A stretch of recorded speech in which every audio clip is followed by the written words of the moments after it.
kabar semua? Semoga kita semua dalam keadaan sehat walafiat. Amin, amin ya robbal alamin. Nah, sebelumnya perkenalkan, nama saya adalah Reni Setiawati. Saya adalah guru di SMPN Satap 2 Tanjung, Kabupaten Lombok Utara. Nah, kali ini saya akan berbagi terkait hasil BIMTEK Guru Belajar Seri AKM. Nah, sebelumnya yang kita ketahui bahwa berdasarkan hasil Permendikbud nomor 43 tahun 2019 yang menyatakan bahwa poin pentingnya adalah bahwa ujian nasional telah berakhir di tahun 2020. Nah, dan akan digantikan dengan asesmen nasional yang akan diberlakukan tahun 2021. Nah, apa itu asesmen nasional? Mari kita perhatikan video berikut.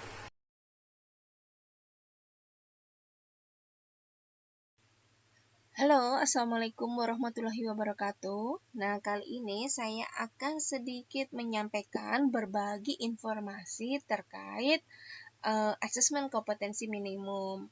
Nah, jadi penyampaian ini juga merupakan salah satu bentuk tugas atau pengimbasan dari BIMTEK Guru Belajar Seri AKM yang telah saya ikuti di program Guru Belajar Kemendikbud. Nah, lalu yang akan kita mulai bahas yaitu terkait dengan asesmen nasional. Nah, ini perlu kita ketahui semuanya bahwa apa itu asesmen nasional? Asesmen nasional ini adalah program penilaian terhadap mutu setiap sekolah, madrasah, dan program kesetaraan pada jenjang dasar dan juga menengah. Nah, mutu satuan pendidikan ini dinilai berdasarkan hasil belajar siswa yang mendasar seperti literasi, numerasi, dan juga karakter. Nah, serta kualitas proses belajar mengajar dan juga iklim satuan pendidikan yang mendukung pembelajaran. Nah, itu tadi pengertian dari asesmen nasional. Nah, lalu dari mana informasi-informasi tersebut diperoleh? Yaitu dari 3 instrumen utama, yaitu AKM, Asesmen Kompetensi Minimum, Survei Karakter, dan juga Survei Lingkungan Belajar. Nah, nanti dari ketiga instrumen ini akan kita bahas satu persatu.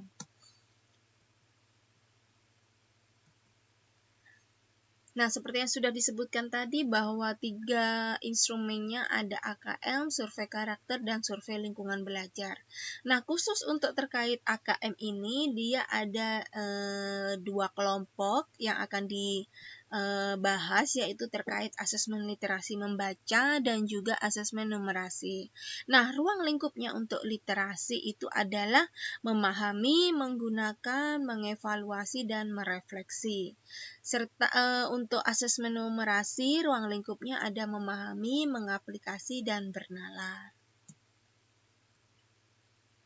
Nah, lalu apa manfaat dari asesmen nasional itu?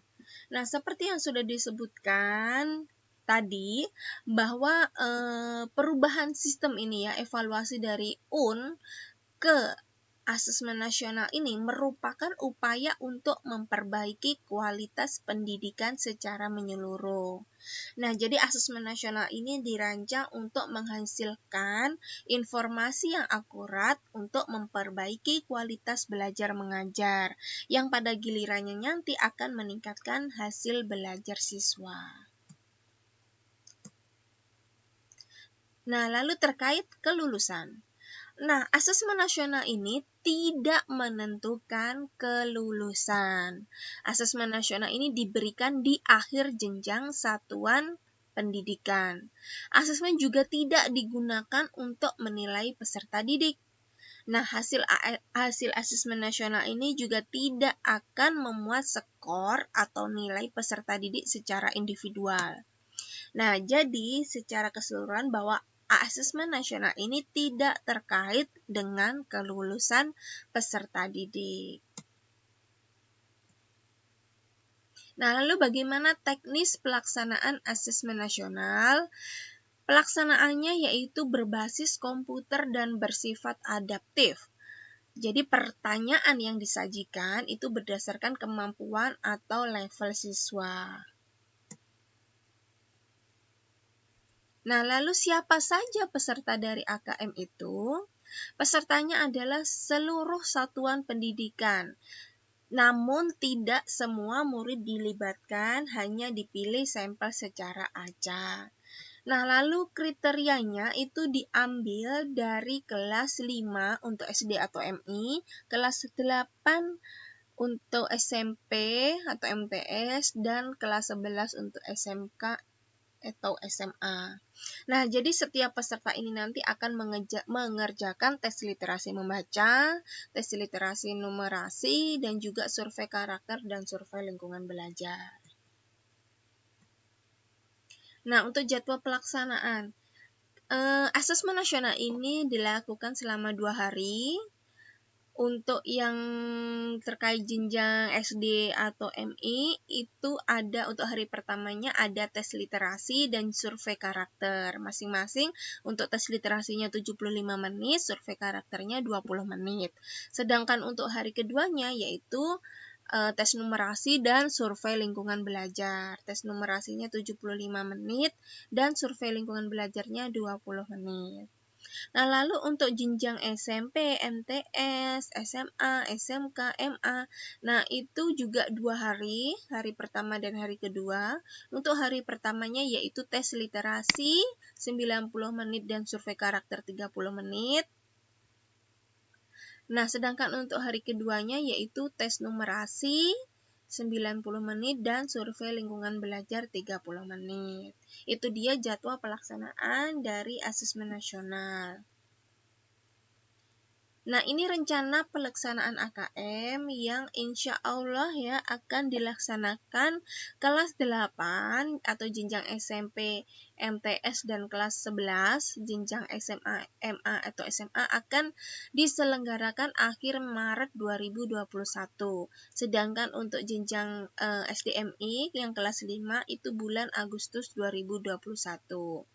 Nah, seperti yang dijelaskan tadi di awal bahwa pelaksanaan AKM ini akan pelaksanaan asesmen nasional, maksud saya akan dilaksanakan selama 2 hari seperti yang disebutkan tadi. Nah, lalu bagaimana terkait bentuk soalnya? Jadi ada 5 jenis bentuk soal yang digunakan dalam AKM ini, yaitu ada pilihan ganda kompleks, menjodohkan, irsian singkat, dan juga uraian. Nah, lalu sekarang akan kita bahas terkait apa perbedaan asesmen nasional versus ujian nasional. Yang pertama di sini adalah asesmen nasional tidak menggantikan peran UN dalam mengevaluasi prestasi individu peserta didik, yaitu tetapi asesmen nasional ini menggantikan peran UN sebagai sumber informasi untuk memetakan dan mengevaluasi mutu sistem pendidikan. Nah, asesmen nasional ini akan menghasilkan potret yang lebih utuh tentang kualitas hasil belajar serta proses pembelajaran di sekolah. Tadi bedanya ya. Nah, ini akan ada perbandingan berdasarkan kriteria-kriteria. Jadi kita akan coba pahami di sini, kita bandingkan. Untuk tujuan pelaksanaannya, kalau AL itu untuk mengevaluasi mutu, ya sekali lagi mutu terkait sistem satuan pendidikan. Namun jika kalau UN yaitu untuk mengevaluasi capaian hasil belajar murid secara individu. Nah, lalu jenjang penilaian untuk asesmen nasional ini SD atau MI, SMP atau MTS, SMA atau MA, SMK, dan program kesetaraan jenjang dasar dan menengah. Sedangkan UN, jenjang penilaiannya ada SMP, MTS, SMA, MA, dan juga SMK. Nah, lalu untuk level siswa, kalau asesmen nasional seperti yang tadi disebutkan bahwa dia tidak di akhir level, tapi dia ada di kelas 5, kelas 8, dan juga 11. Nah, sedangkan UN ini ada di tingkat akhir pada jenjang pendidikan. Nah, lalu subjek untuk asesmen nasional itu dipilih secara acak untuk mengikuti asesmen nasional. Jadi hanya beberapa saja untuk sampel. Sedangkan ujian nasional itu adalah semua siswa mengikuti ujian nasional. Nah, lalu modelnya, untuk model soalnya asesmen nasional itu ada 5. Ada pilihan ganda yang kompleks, menjodohkan, isian singkat, dan uraian. Namun jika di UN itu model soalnya ada pilihan ganda, isian dan juga isian singkat. Nah, lalu sasaran penilaiannya untuk asesmen nasional itu ada literasi, numerasi, karakter, serta kualitas dan iklim satuan pendidikan yang mendukung pelajaran. Nah, lalu untuk ujian nasional ini sasaran penilaian yaitu penguasaan terhadap masing-masing mata pelajaran. Lalu untuk metodenya, metode yang digunakan adalah untuk asesmen nasional computerized multistage adaptive. Jadi dia berdasarkan kemampuan level dari masing-masing siswa. Jadi berdasarkan kemampuannya sejauh mana. Lalu kalau UN itu berdasarkan CBT atau paper base. Nah, lalu instrumen dari asesmen nasional. Untuk yang pertama, AKM ini mengatur kompetensi mendasar literasi membaca dan juga numerasi. Nah, ini sebagai hasil dari belajar kognitif ya, karena dia ada nilainya, nilai pengetahuannya. Nah, sedangkan survei karakter itu mengukur seperti sikap, nilai, keyakinan, dan kebiasaan yang mencerminkan karakter siswa. Nah, ini sebagai hasil dari belajar non-kognitif atau di luar pengetahuan ya. Untuk yang ketiga ada survei lingkungan belajar, ini mengukur kualitas berbagai aspek input dan proses belajar mengajar di kelas maupun di tingkat sekolah. Nah, lalu untuk ini, tadi untuk yang di kedua ya, untuk yang survei karakter itu, apa pedomannya? Nah, itu kita bisa pakai ini dia, profil belajar Pancasila. Jadi pedoman pelajar Pancasila itu seperti apa? Nah, beriman, bertakwa kepada Tuhan Yang Maha Esa dan berakhlak mulia. Jadi ini bisa kita jadikan pedoman dalam penilaian survei karakter. Ada mandiri, bernalar kritis, kreatif, bergotong royong, dan kebinekaan global. Nah, lalu untuk komponen-komponen dari AKM itu yang untuk literasi ya, literasi membaca, ada 3 kelompok, dikelompokkan ada konten, proses kognitifnya, dan konteks.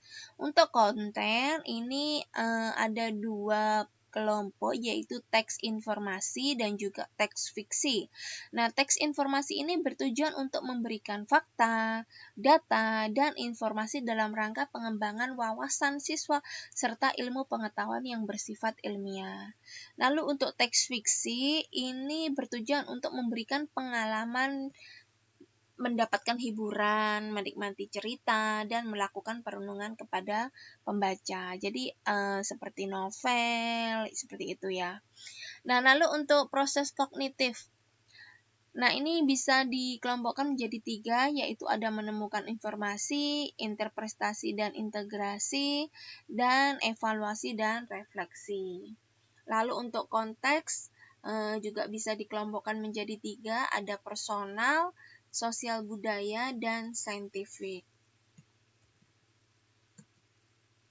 Nah, lalu untuk yang berikutnya ada komponen AKM numerasi. Nah, untuk di kontennya, di materinya ini meliputi ada 4, yaitu bilangan, pengukuran geometri, data dan ketidakpastian, dan yang terakhir ada aljabar. Nah, bilangan ini meliputi apa saja, yaitu representasi, sifat urutan, dan operasi beragam jenis bilangan, bilangan cacah, bulat, pecahan, dan desimal. Lalu untuk pengukuran geometri ini meliputi apa saja, yaitu meliputi mengenal bangun datar hingga menggunakan volume dan luas permukaan dalam kehidupan sehari-hari. Juga menilai pemahaman peserta didik tentang pengukuran panjang, berat, waktu, volume, dan debit, serta satuan luas menggunakan satuan baku. Nah, untuk data dan ketidakpastian ini meliputi apa saja, yaitu pemahaman, interpretasi, serta penyajian data maupun peluang. Nah, sedangkan yang terakhir, aljabar ini meliputi persamaan dan pertidakpastian, relasi, fungsi. Nah, fungsi ini termasuk pola dan juga pola bilangan, serta rasio dan proporsi. Itu dia konten dari komponen AKM numerasi. Nah, lalu untuk proses kognitifnya dan konteksnya, untuk proses kognitif ini ada 3, pemahaman, penerapan, dan penalaran. Serta untuk konteksnya ada personal, sosial budaya, dan juga saintifik. Nah, lalu tindak lanjut dari AKM ini. Nah, laporan dari AKM ini akan memberikan potret level kompetensi siswa di setiap satuan pendidikan pada literasi membaca dan numerasi.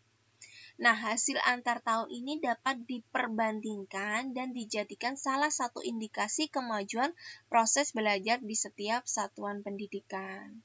Nah, asesmen nasional ini tidak digunakan untuk memberikan peringkat sekolah di Indonesia, tetapi digunakan sebagai alat refleksi bagi setiap satuan pendidikan untuk mampu melakukan langkah perbaikan. Nah, itu dia hasil dari sedikit berbagi saya terkait asesmen nasional. Terima kasih banyak sudah bersedia mendengarkan. Kurang lebihnya mohon maaf. Wassalamualaikum warahmatullahi wabarakatuh. Nah, setelah kita menyaksikan video tadi, dapat kita simpulkan bahwa asesmen nasional adalah penilaian terhadap mutu sekolah, madrasah, dan juga program kesetaraan baik jenjang dasar maupun menengah. Nah, bagaimana untuk menilainya? Ada 3 instrumen yang dapat digunakan, yaitu berdasarkan AKM, asesmen kompetensi minimum, survei karakter, dan juga survei lingkungan belajar. Nah, lalu siapa saja peserta dari asesmen nasional itu?